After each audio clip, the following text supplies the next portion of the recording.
everyone, and welcome to the Social Contract, a Commander podcast. I'm Mike Almond, and joining me is my co-host, Alex Lapp. Alex! What's up, man? Hi, Mike. Welcome back. Welcome back to us. Welcome back to you, to our listeners. We're glad to be back. I know it's been a minute, but we're really excited to... I'll raise my hand on the responsible for. My bad, everybody. Self-care is important. You know? It is you important. Hear it a whole bunch of times, and then eventually you're like, "Oh yeah, no, it's important." And it's like, no, it's real important. This is a month hiatus is what happens when you don't listen to the self-care is important stuff. But I'm getting better. I apologize, everybody. Yeah, we hope We're Mike back. is feeling better. Absolutely. Yeah, and I do have to apologize. First of all, to all of our listeners, and second of all, Alex, to you. I introduced you incorrectly. Did you? I'm Mike Allman, and joining me is my co-host and EDHREC writer, Alex Lapp. Oh, Alex, you're too kind. Judge Alex, rules attorney at law. I'm not a real What's attorney. up, This man? is not legal advice. I went on the other month on the Brainstorm Brewery stream, which is co-hosted by Jason Alt, who is... I don't know his proper title. I would say he's the manager of EDHREC. Mm-hmm. And we really hit it off, which I was happy to see. And he invited me to write about any topic related to the rules. And back at the end of June, that's finally got published. And now we have the article here. Maybe some of you have read it.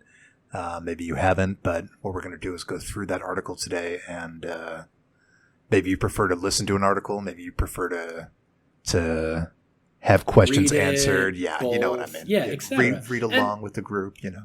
And I mean, Alex, you were the one who brought this to my attention, not because I was, I didn't care about it, because I do, but... there are things like, there are cards like Goblin Game where it's like, that's not great because that's not a card that's built for everybody. There are some people that aren't in a position to be able to do things the same way that everybody else You're is. right. So the idea of having an article that had an audio format to it, awesome. Also, super awesome for me. I'm getting back into the good health and swing of things. So the idea of having an episode where you were going to do 90% of the heavy lifting and I was just going to be cheering for you from behind the background. That also appealed to me greatly. We're going to be going through this. We'll have a link to the article itself. Also, you should talk to Jason Alt, see if he wants to come on sometime, because I like him too, because he likes you. But in the future, that's future stuff. What are we talking about today, Alex? What are we looking into? Right. So today, this article, the first one I wrote, is about strange interactions. I've titled the article, "This Interaction Does What?" And I have a couple of interactions I've featured in here. One between Nethor and Scourge of the Skyclaves, which we briefly covered quite some time ago, and one between that I think is quite more well-known, Selvala Explorer Returned, and... Panglacial Worm. Right. And I think a lot of people have heard of that one.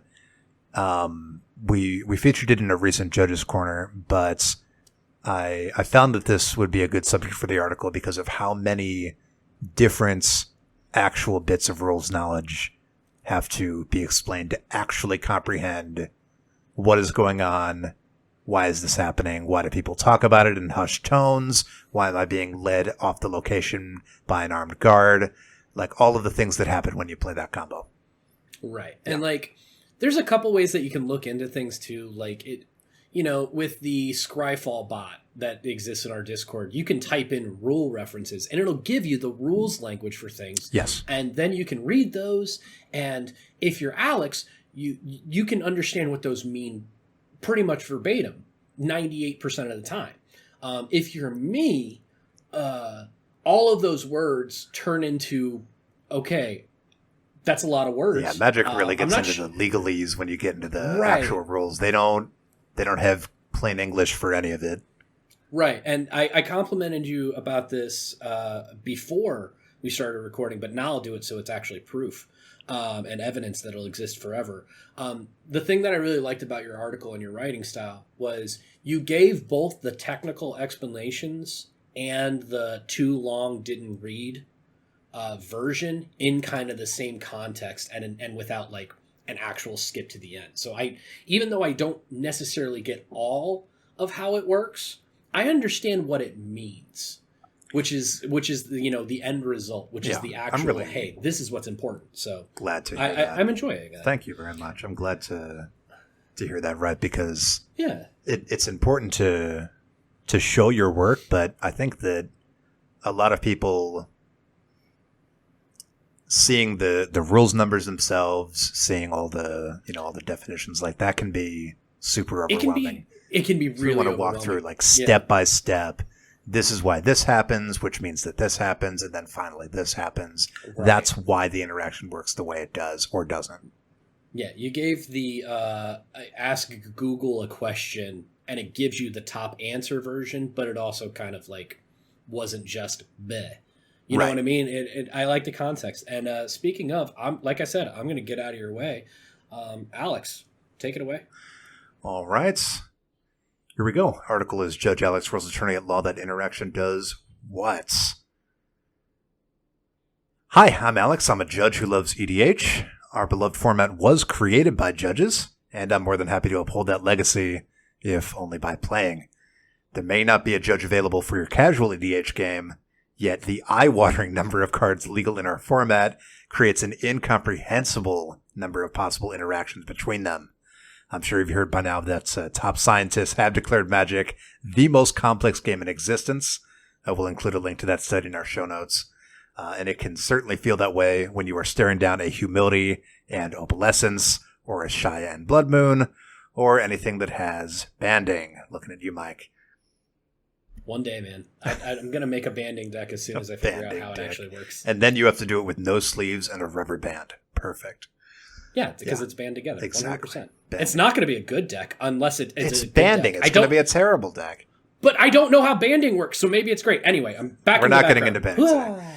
The interactions we're looking at today are not necessarily the most complex, like banding, but rather those with the most strange and unintuitive results.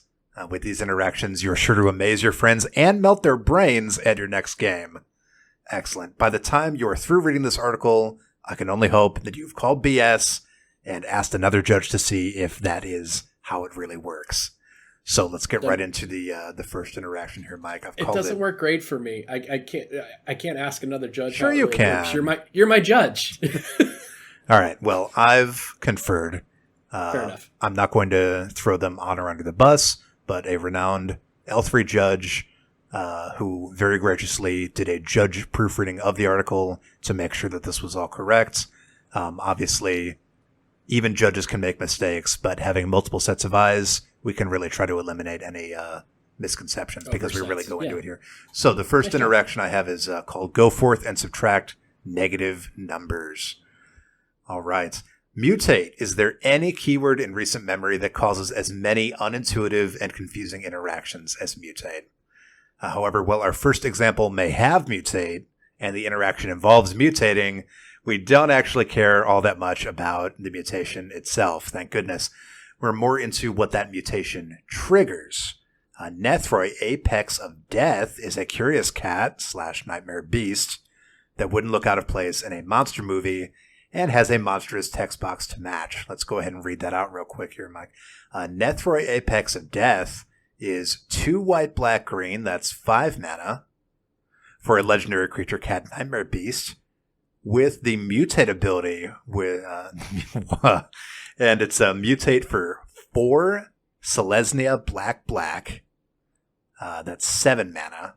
And we're not going to get into mutate, but you can cast a spell for its mutate cost, and then it'll become a merged permanent with a non-human target creature on the battlefield of your choice. It also has Death Touch and Lifelink. It's a 5/5, and it has, crucially, whenever this creature mutates, return any number of target creature cards with total power 10 or less from your graveyard to the battlefield. We'll get back to that. Now, when we pay Nethroi's exorbitant mutate cost of 4 green-white hybrid or Selesnya black-black, we would expect to get a massive effect in return. And it could be argued that we do. Whenever Nethroi mutates, we can return any number of target creatures with total combined power 10 or less from our graveyard to the battlefield under our control. What does that mean? We could get 10 1/1s, we can get 5 2/2s, we can get one big 10/10. You get the idea. Let's keep the grade school arithmetic in mind when we look at the other half of this interaction. Scourge of the Skyclaves looks and feels like a sibling of Death's Shadow, a well-known one-drop in competitive formats, we all know it. But while Death's Shadow's behemoth of a 13/13 body would be too much even for Nethroi, what do we make of Scourge's power and toughness? Star? Looks like some sort of office shorthand, but here it represents one of Judge's many treasured initialisms. A characteristic defining ability, or a CDA, is an ability that tells us information about an object that would normally be told to us in other places. Let's take, for example, Transguild Courier. Would probably look quite fancy with a colorful beach ball of a 5-color color indicator right there in its type line. I would like that. I think at one point Scryfall actually had that on there for some reason, but Wizards of the Coast opted to go with a CDA, characteristic defining ability. Transguild Courier is all colors. Now, the reminder text there, even if this card isn't in play, is quite pertinent here. Reminds us that characteristic defining abilities function in all zones, including the hand, library, or in this case, the graveyard. Okay, so what do we make of Scourge of the Skyclaves' CDA? Let's read this card here. Scourge of the Skyclaves, it's 1 and a black for a creature demon. Power toughness is star, like we said. And it has a kicker for 4 and a black. When you cast a spell, if it was kicked, each player loses half their life, rounded up. Great. Scourge of the Skyclaves' power and toughness are each equal to 20 minus the highest life total among players. Okay. So the star points us toward that third ability. Its power and toughness equal to 20 minus the highest life total. That confusingly worded sentence holds true everywhere that Scourge exists, not just on the battlefield. Okay. Finally, let's get to the strange and tantalizing interaction itself.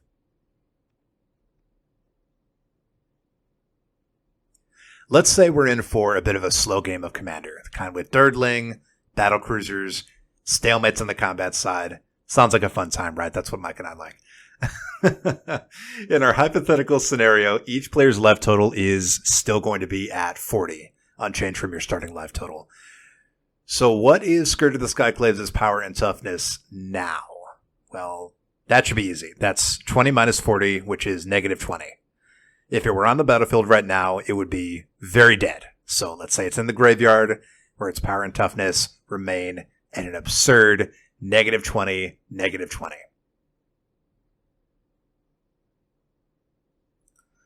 Now let's bring Nethroi back into the fray.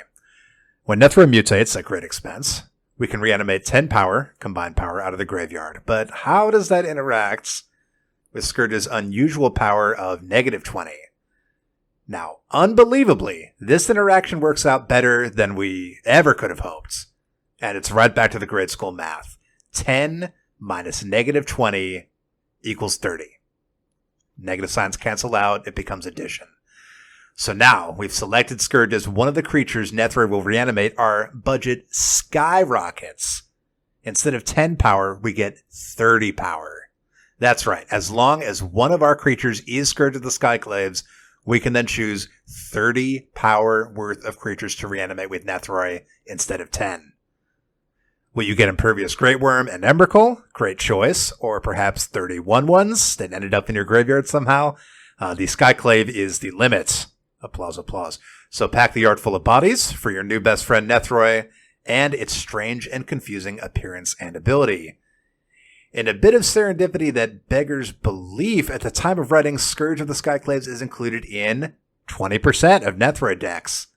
And I think you'll agree, Mike, with an interaction this nifty, shouldn't it be 100%?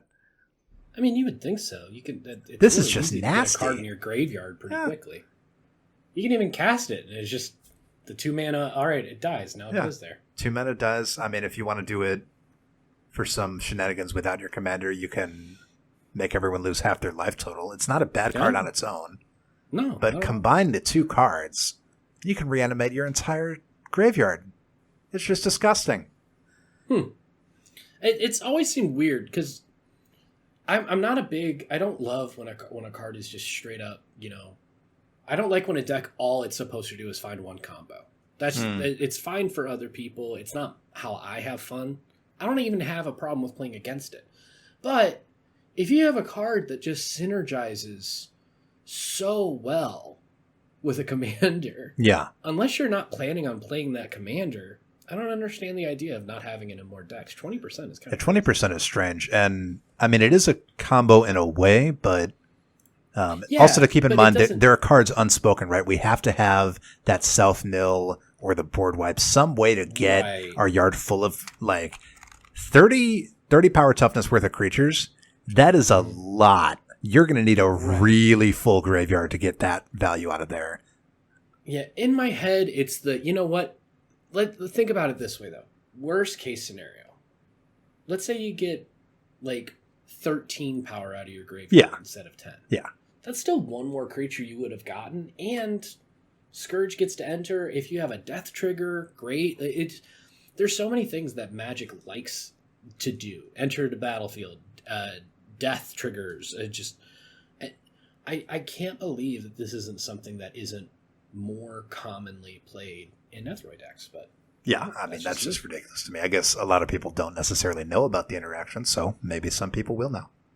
Get to work, EDHREC players. All right, and the next interaction I have is one that I think a lot of people have heard about before, but maybe they don't entirely understand exactly what's going on, or if they do understand what's going on, they don't understand that it's not okay, and we're going to get into all of that. Quick aside. Yeah. So one of the first decks that I built when I was in the same state as you was a Selvala deck. Yes, I remember. And you told me about this interaction. You said, hey, do you have this creature in there? And I said, no, should I? Because I hadn't probably heard not, of it dude. Before. And your answer was, here's the thing. You'd think so, but it's a trap. Basically, yes. We'll get into all of that here. Tell me about the cool Selvala thing. We call this interaction Selvala, Explorer of the Illegal World of Failure. Look who got a reprint in Streets of New Capenna. Selvala, Explorer, returned. Let's go ahead and read her real quick, shall we?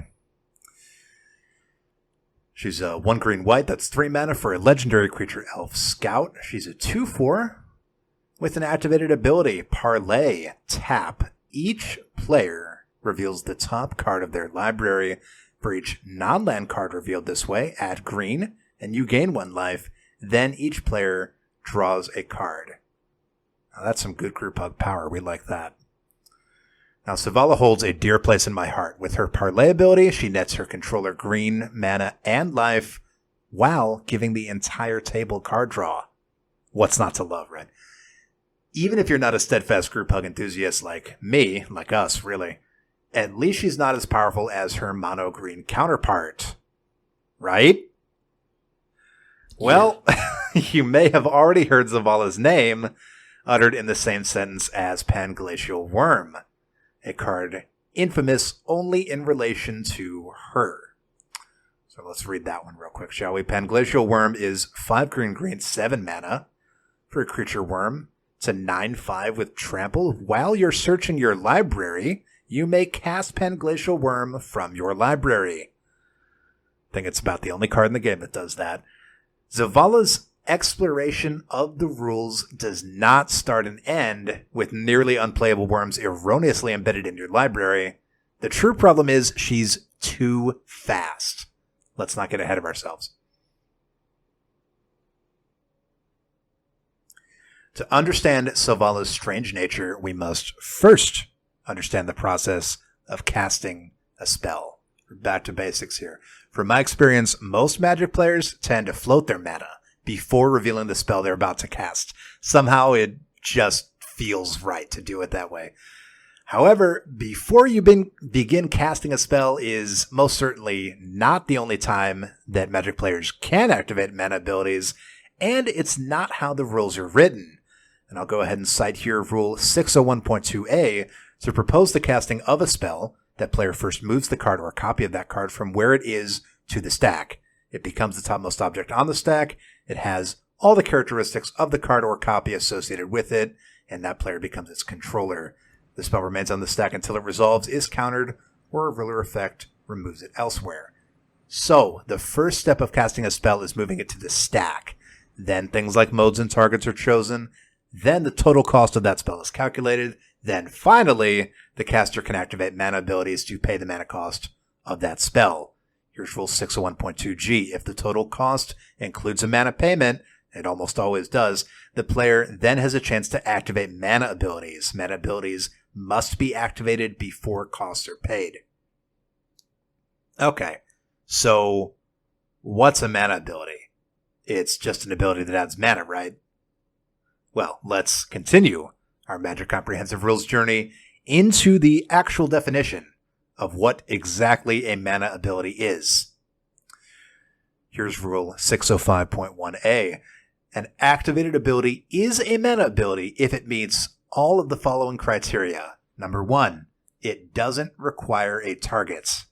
Number 2, it could add mana to a player's mana pool when it resolves. And number 3, it's not a loyalty ability of a planeswalker. Okay, so let's compare Sylvala's Parlay ability with the criteria just to see if everything checks out here. So it doesn't target, it's not a loyalty ability, and she's not a planeswalker. And finally, the adding mana part. Right. So a mana ability doesn't actually have to add mana. It's enough that it could add mana. It doesn't have to. So unlike most mana abilities, Sylvala's Parlay adds a non-deterministic amount of mana between 0 and n being the number of players in the pod. Right, so we can add 0, 1, 2, 3, or 4. It just depends on what people are revealing off the top of their library.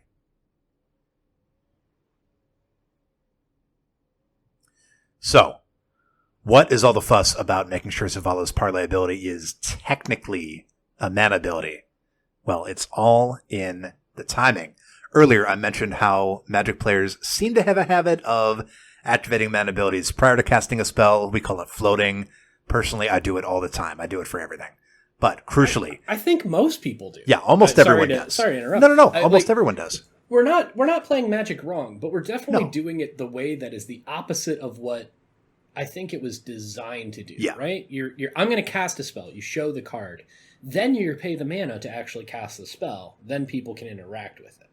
Right? Yeah. So it's kind of weird how we all tap our mana first, then play the card.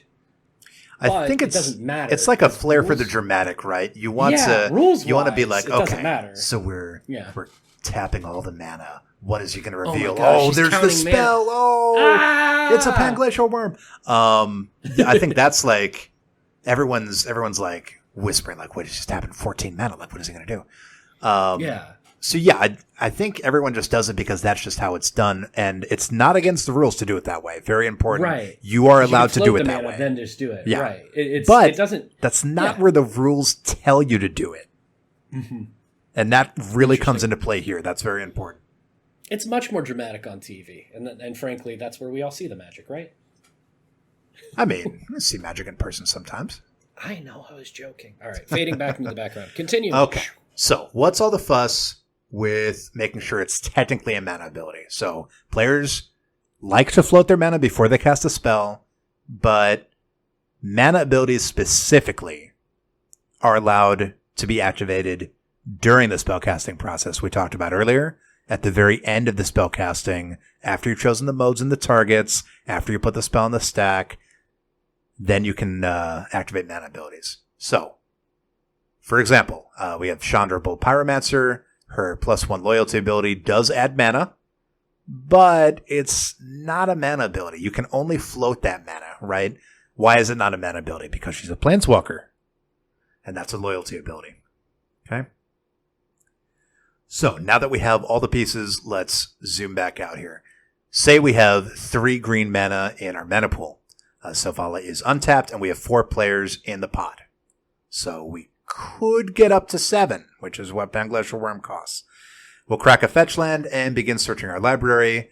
during which time we spy our Panglacial Worm in our library. Costs 5 GG, that's 7, and we decide at that time we want to cast it, because Panglacial Worm is allowed to be cast while you're searching your library, uniquely.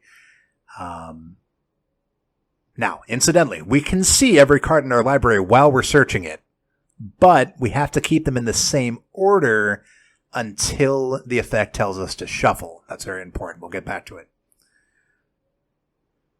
So we'll begin casting Panglacial Worm by moving it from our library directly to the stack. And then we get to the part where we can activate mana abilities to pay for the spell. So we'll activate Selvalla's Parlay. Each player is going to reveal the top card of their library. And luck of the draw. We get 2 lands, 2 non-lands. Anyone who plays Selvala knows what that means right away. We get 2 life, 2 green mana.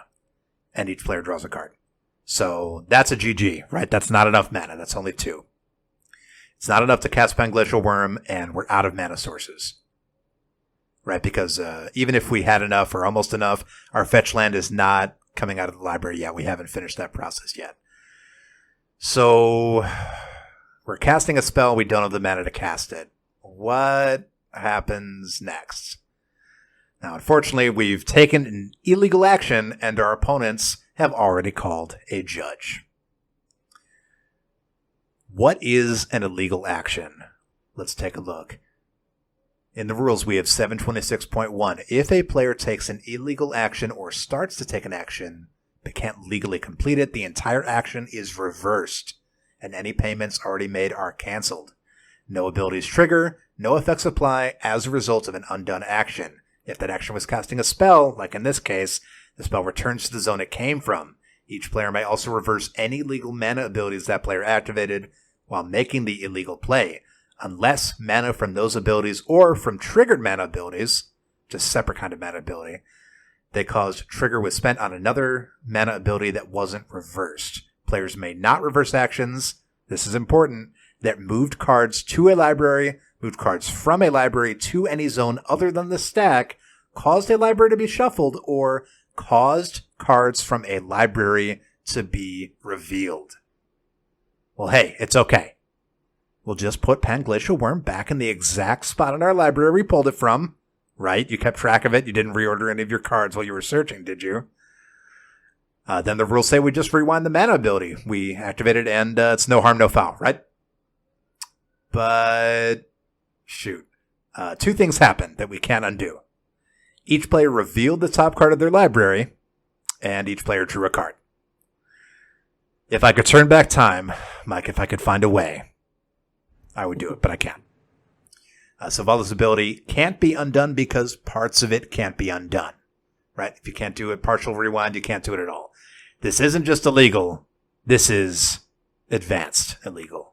While most EDH games are played unsanctioned, that is to say, casually at the kitchen table or at the LGS, but outside of the tournament setting, we can still reference the tournament rules for situations like this. Let's take a look at a judge's best friend, the Infraction Procedure Guide, or IPG. A lot of players don't even know this book exists. IPG 4.8. A person breaks a rule defined by the tournament documents, lies to a tournament official, or notices an offense committed in their or a teammate's match and does not call attention to it. Additionally, the offense must meet the following criteria for it to be considered cheating. Number 1, the player must be attempting to gain advantage from their action. Number 2, the player must be aware they were doing something illegal. Cheating. Wow. That is a dirty word. Now, we followed all the rules text and the Magic Comprehensive rules, but we're still cheating. How is that possible? Well, consider that while we were searching our library, we happened to see the top card, which we are allowed to look at because we're looking at our whole library. What if the information about what that top card was influenced our decision as to whether or not we wanted to draw it with Selvala before completing our search for a land, right? Because if we completed our search for a land, then that card that was on top would get shuffled back in. And then we would have an opportunity to draw a different card with Selvala. We could decide we didn't want the top card, finish our search for a land, then shuffle and put a new card on top. You can see how this would be a problem. You're gaining free information.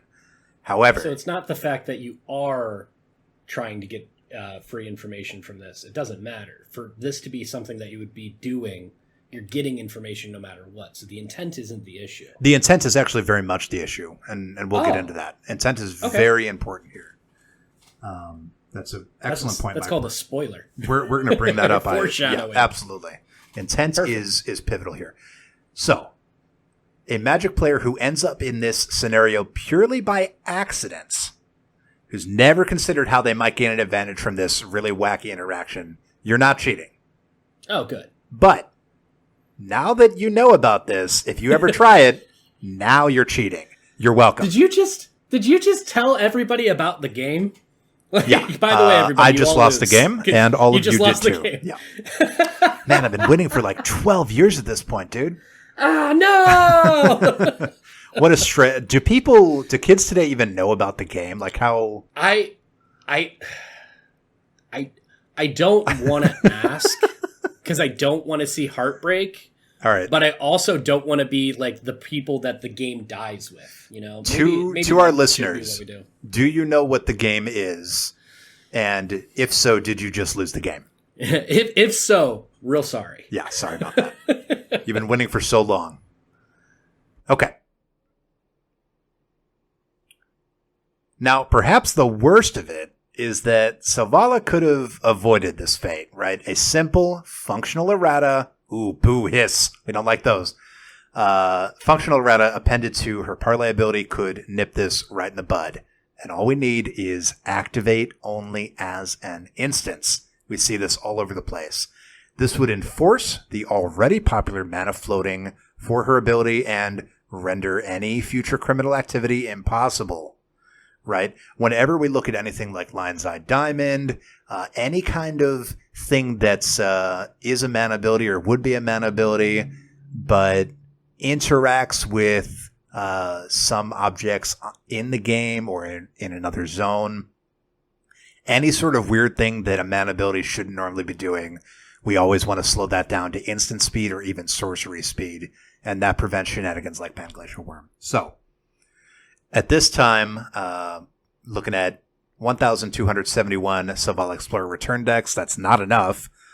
And only 1.18% of them have Panglacial Worm. So let's get that first number up. More Selvala decks, and the second number down to 0% because this is illegal. So, Mike, have you called BS? And to our readers and listeners, what are some other Magic interactions that blow your mind or just downright shouldn't exist?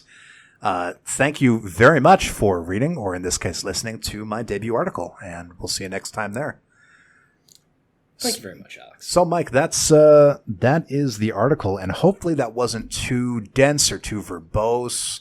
I think we hit it pretty good. Okay. And like I said, it's a, hey, the rule says this. The rule is very long. Right? All of the rules are incredibly long because they have to have every contingency. 100%. They have to reference other rules inside of them. Yep. But the principle of that is, okay, here's the rule. What the hell does that rule mean? Yeah. Well, it means this. Oh, okay. So Nethroi is a -20 in our graveyard. Math works where if you add a negative number, it becomes less. Cool. Got it. If you subtract a negative number. Right. Yeah. Well, no. If you subtract a negative number, then it becomes addition. Yeah. But if you're adding a negative number, then you're less. It's less. Whatever. Point is, -20. Got it. Cool. Great. Grand. And with Selvala and the interaction of doing something that, as a part of the action, reveals extra information, it does extra stuff while you're doing things that aren't interacting the way that they should. You didn't know it was cheating, so it's no big deal. Right. Now you do. Now you do. If you're listening to this, if you want to have this experience again, just search up jury nullification on Google, and that'll ruin something else for you, I promise. Yeah, don't. Just don't. It's okay. What other interactions blow our mind? Well, I won't put you on the spot. Yeah. Well, I've already said it. Banding is the weirdest thing, and I don't understand how Yeah. it works, but I still want to. But I'm not. Here's the thing. It would make me really happy for you to write an article about banding, but I love you as a human being, so I'm also not going to tell you that you need to Yeah, I'll do think that. about it. That's I don't know how much appeal that would actually like.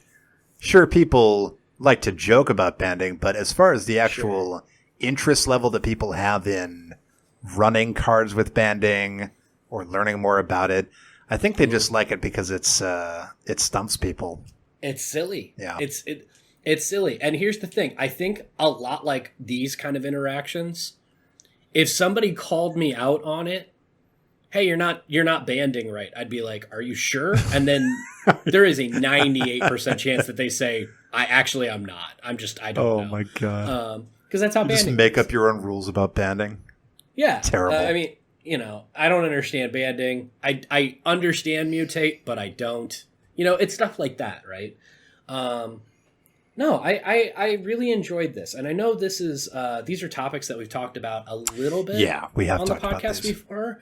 But, people have asked for a little bit more of information on them, and it's your debut article. We're going to give you some shine. That's That's so how sweet. this works.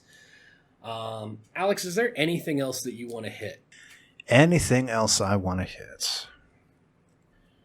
Well, I know that as far as our podcast is concerned, that yes, we've had a little bit of a hiatus, but we're planning on getting back into a much more regular recording and posting schedule. And crucially, at time of recording, we have, I think, roughly about a month until next spoiler season starts. So we're going to get in some good episodes prior to the next set review, talk about some topics we've wanted to talk about, maybe get in some listener questions, maybe look at some other articles, maybe look at some cool things we've been seeing.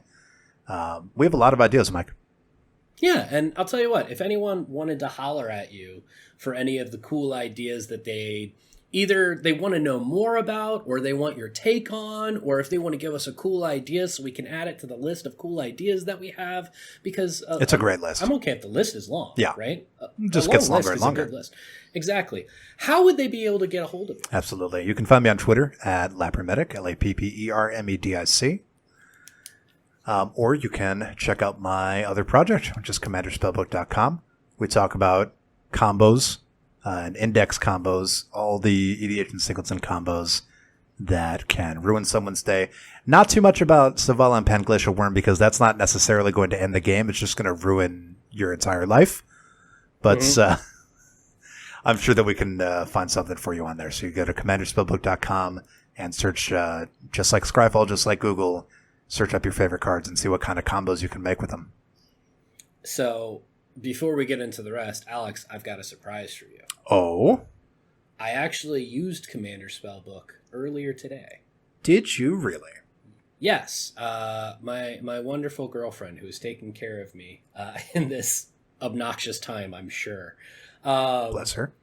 wanted me to help her make another deck. So she has a Gishath deck, and she has a Liaza deck, the first one, the mean one, but the less mean one Yeah. of the two. Yeah. And she told me she wanted to have just something, fun, but not like convoluted, not crazy, right? So I decided I was going to make her a Rin and Seri inseparable deck. That is so sweet. We love pets. Best dog and cat living together. Yeah. End of days. And I mean, I've got a lot of the cards that I would want to run in a deck like that anyway. So it's like, okay, great. Let's make something low to the ground and fun and just, yay, cats and dogs. Cats and dogs. And I clicked on the Commander Spellbook link that was on there on EDHREC.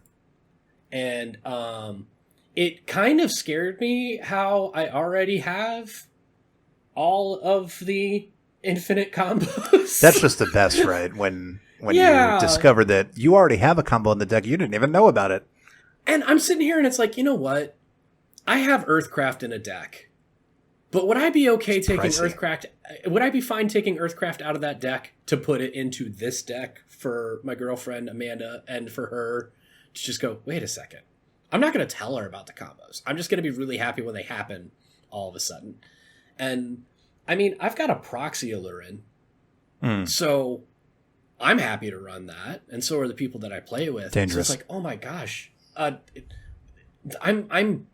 like 40 cents away from giving her so many infinite combos of all of the doggos in this deck. Infinite doggos.